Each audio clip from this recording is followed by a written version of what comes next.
अमेरिकी अंतरिक्ष agency NASA ने एक ब्लैक होल की आवाज जारी की है। नासा की ओर से लिखा गया है कि अभी तक हम ये मान रहे थे कि अंतरिक्ष खाली है, इसी वजह से कोई आवाज सुनाई नहीं देती, लेकिन एक क्लस्टर में मौजूद गैसों के जरिए ब्लैक होल की साउंड को पकड़ा गया है।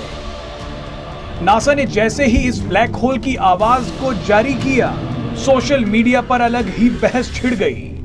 नासा की ओर से जारी किए गए ब्लैक होल की आवाज में लोगों को ओम की ध्वनि सुनाई दे रही है।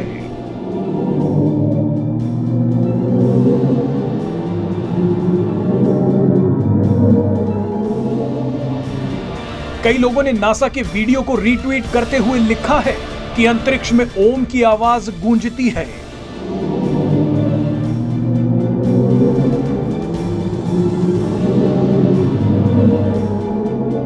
एक सोशल मीडिया यूजर ने लिखा कि विज्ञान हिंदू ऋषियों से पीछे है। विज्ञान ने आज जो खोजा है वो बहुत पहले ऋषियों ने खोज लिया था। वहीं एक दूसरे सोशल मीडिया यूजर ने लिखा कि ओम शाश्वत ध्वनि है।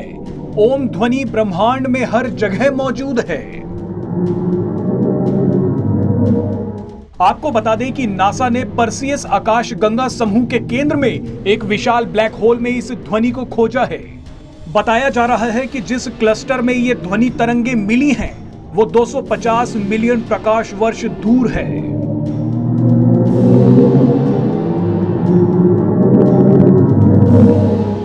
आपको बता दें कि साल 2003 में ब्लैक होल को पहली बार ध्वनि से जोड़ा गया था। उसके बाद से ही इस पर व्यापक अध्ययन शुरू हो गया था। ये वीडियो आप एक बार ध्यान से सुनिए और कमेंट बॉक्स में बताइए कि आपको इस ध्वनि में क्या सुनाई दिया।